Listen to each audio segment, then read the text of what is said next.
जय हिंद दोस्तों। हम देखेंगे आज कुछ प्रमुख आर्थिक राजनीतिक शब्दावली। आर्थिक राजनीतिक शब्दावली से तात्पर्य यह है कि इनका कुछ महत्व आर्थिक रूप से भी होता है और कुछ महत्व इनका राजनीतिक रूप से होता है। मतलब इन शब्दावली का प्रयोग कहीं पर आर्थिक रूप में भी किया जाता है और कहीं पर राजनीतिक रूप में भी किया जाता है। इसलिए इस टॉपिक का अपन ने नाम दिया है प्रमुख आर्थिक राजनीतिक शब्दावली।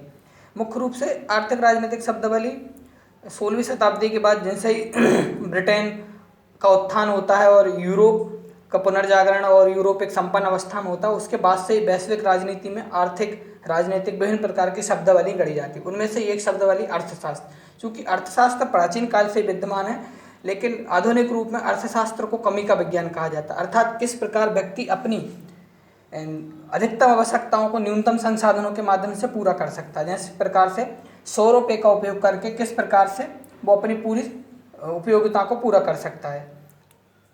इसलिए अर्थशास्त्र को कमी का विज्ञान कहा जाता है। चूंकि व्यक्ति की आवश्यकताएं बहुत सारी होती हैं, व्यक्ति को घर चाहिए, गाड़ी चाहिए, सब कुछ चाहिए, लेकिन उसके पास संसाधन सीमित होते हैं। इसके कारण किस प्रकार व्यक्ति अपने संसाधनों का बृहत्तम रूप में प्रयोग करते हुए अपनी बृहत्तम मांगों को पूर्ति करता है, उसे अर्थशास्त्र कहते हैं। और अर्थव्यवस्था जिस प्रकार से किसी क्षेत्र विशेष में इसका प्रयोग किया जाता है, मतलब नीतियों का निर्माणों का, वो है अर्थव्यवस्था कहलाती है। जैसे कि भारत की अर्थव्यवस्था, चीन की अर्थव्यवस्था, यूरोप की अर्थव्यवस्था। अर्थव्यवस्था में दो प्रमुख शब्दावली आती है, एक वृष्टि और एक समष्टि। वृष्टि यानी कि छोटे क्षेत्र की, समष्टि यानी बड़े क्षेत्र की। वृष्टि यानी कि किसी एक परिवार की अर्थव्यवस्था, किसी शहर की अर्थव्यवस्था देख सकते हैं। समष्टि अर्थव्यवस्था में बृहद प्रकार का अध्ययन किया जाता है, जैसे बेरोजगारी के आंकड़ों का अध्ययन, गरीबी के आंकड़ों का अध्ययन, जीडीपी का अध्ययन। इस प्रकार का अध्ययन समष्टि अर्थव्यवस्था में किया जाता है, जो मुख्य रूप से किसी देश विदेश की हो सकती है। अब देखते हैं अर्थव्यवस्था के विभिन्न रूप। विभिन्न आर्थिक राजनीतिक विज्ञानों के द्वारा अर्थव्यवस्था के विभिन्न रूप बताएं, जैसे पूंजीवाद, समाजवाद, साम्यवादी, मिश्रित, बंद अर्थव्यवस्था, खुली अर्थव्यवस्था। वर्ल्ड बैंक के अनुसार विकसित, विकासशील, पिछड़ी, औद्योगिक अर्थव्यवस्था, कृषि अर्थव्यवस्था और अपनी सेवा क्षेत्र की अर्थव्यवस्था। इस प्रकार विभिन्न प्रकार की अर्थव्यवस्था को बताया गया है। पूंजीवादी अर्थव्यवस्था मुख्य रूप से एडम स्मिथ के द्वारा, जो कि अमेरिकन वैज्ञानिक थे, 1776 में पूंजीवादी अर्थव्यवस्था के बारे में बताया गया। इस पूंजीवादी अर्थव्यवस्था में मुख्य रूप से किस चीज़ का कितना उत्पादन करना है, किस प्रकार करना है, ये पूर्ण रूप से बाजार शक्तियों के अधीन रहता था। अर्थात बाजार आश्रित अर्थव्यवस्था ही पूंजीवादी अर्थव्यवस्था कहलाती थी। लेकिन 1929 की मंदी के बाद, जैसे वर्तमान में अभी कोविड के कारण भी मंदी चल रही, जिसके कारण सरकार विभिन्न प्रकार के आर्थिक पैकेज दे रही, ऐसे 1929 में भी अमेरिका में मंदी आई, यानी कि मांग पूरी तरीके से कम हो गई। मंदी मुख्य रूप से उस चीज़ को कहा जाता है किसी भी चीज़ की मांग का ना होना, यानी न बड़े उद्योगपति, न पारिवारिक, न व्यापारी लोग, कोई भी लोग अपने पैसे का बाहर निर्गत नहीं करते, उस प्रकार को मंदी कहा जाता है, जैसे वर्तमान में अभी चल रही। जिसके बाद अमेरिका भी कहीं ना कहीं सरकार की नीतियों से प्रेरित होकर 1929 के बाद अमेरिका में भी हल्का सा मिश्रित अर्थव्यवस्था की ओर बढ़ा, लेकिन पूर्ण रूप से वो है पूंजीवादी अर्थव्यवस्था, यानी वहाँ पर बाजार शक्तियाँ हैं, लेकिन कहीं ना कहीं सरकार भी।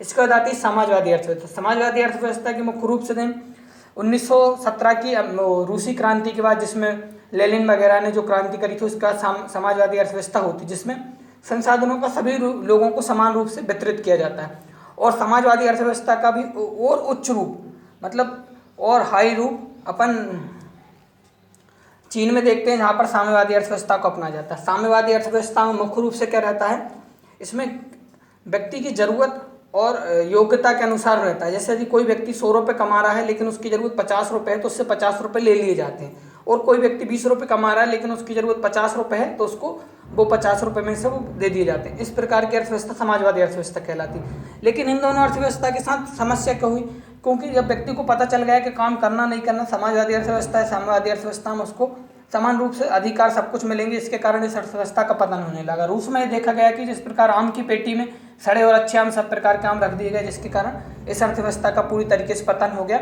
और 1985 में रूस ने और 1985 के समथिंग अपने चाइना ने, दोनों ने पूंजीवादी अर्थव्यवस्था की ओर बढ़े। यहाँ पर सरकार अधिक सशक्त है अमेरिका और अलग यूरोपीय देशों के। इसका मिश्रित अर्थव्यवस्था। मिश्रित अर्थव्यवस्था की परिभाषा में सरकार तथा निजी क्षेत्र दोनों सक्रिय रहते हैं, और ये मुख्य रूप से सर्वप्रथम फ्रांस में देखी गई मिश्रित अर्थव्यवस्था, और भारत में इसका आदर्श स्वरूप अभी भी वर्तमान में विद्यमान है, जहाँ सरकार विभिन्न प्रकार के नीतिगत कल्याणकारी कार्यक्रम सरकारी योजनाओं के माध्यम से चलाती है। वहीं जियो का सस्ता डेटा हो, चाहे कुछ हो, ये सभी व्यवस्थाएं मिश्रित अर्थव्यवस्था के माध्यम से चलाई जाती हैं।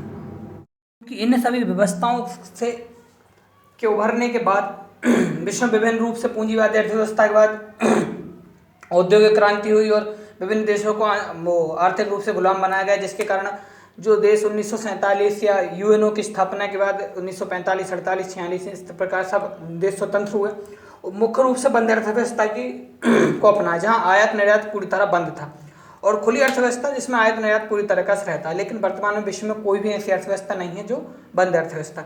इसके बाद विश्व बैंक ने आधुनिक रूप से जब 1 जनवरी 1995 को अपने WTO वर्ल्ड ट्रेड ऑर्गेनाइजेशन की स्थापना होती है, जो कि वैश्विक स्तर पर व्यापार का नियमन करता है या वैश्विक स्तर पर व्यापार की नीतियाँ बनाता है। इस संस्था के गठन के बाद विश्व बैंक के द्वारा विभिन्न प्रकार से विकसित, विकासशील और पिछड़ी अर्थव्यवस्थाओं की बात कही जाने लगी।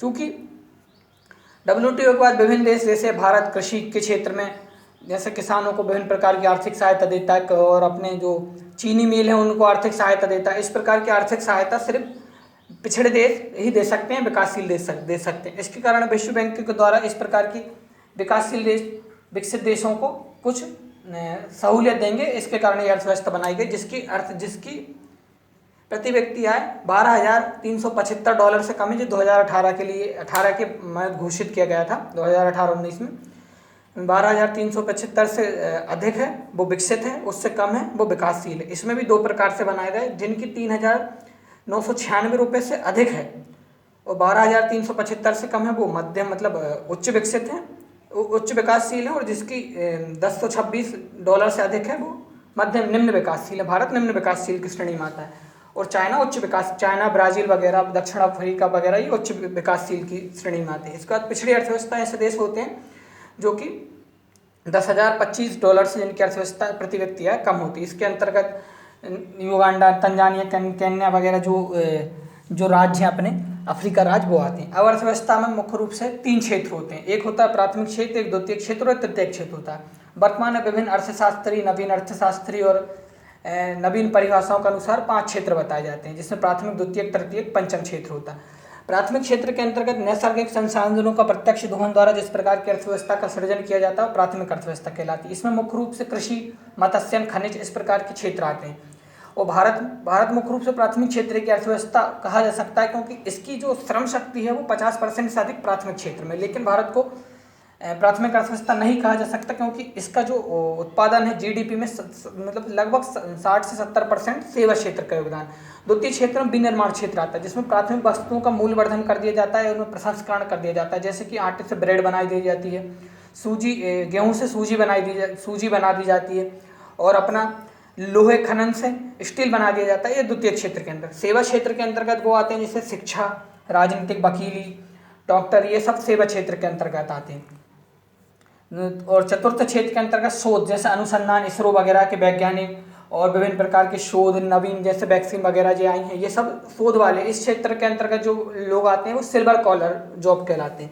सेवा क्षेत्र वाले वाइट कॉलर, और शोध क्षेत्र वाले या चतुर्थ क्षेत्र वाले सिल्वर कॉलर कहलाते हैं। और इसके बाद नीति निर्माता, जैसे कि अपने नीति आयोग के CEO सुंदर पिचाई वगैरह, जो बड़ी बड़ी कंपनी, मल्टीनेशनल कंपनियों के जो CEO होते हैं, सत्य नडेला वगैरह हैं, बेजोस वगैरह हैं, ये सब लोग, ये नीति निर्माता जो लोग होते हैं, ये सभी लोग पंचम क्षेत्र के अंतर्गत आते हैं। इनको गोल्डन कॉलर जॉब कहा जाता है। इसके कहने का पीछे का कारण ये है कि एक व्यक्ति पर पूरी कंपनी आश्रित रहती है, और वो अपने दिमाग, अपने बौद्धिक कौशल से इस प्रकार की चीज़ को सृजित करता है। उम्मीद है ये वीडियो आपको पसंद आई होगी। जय हिंद।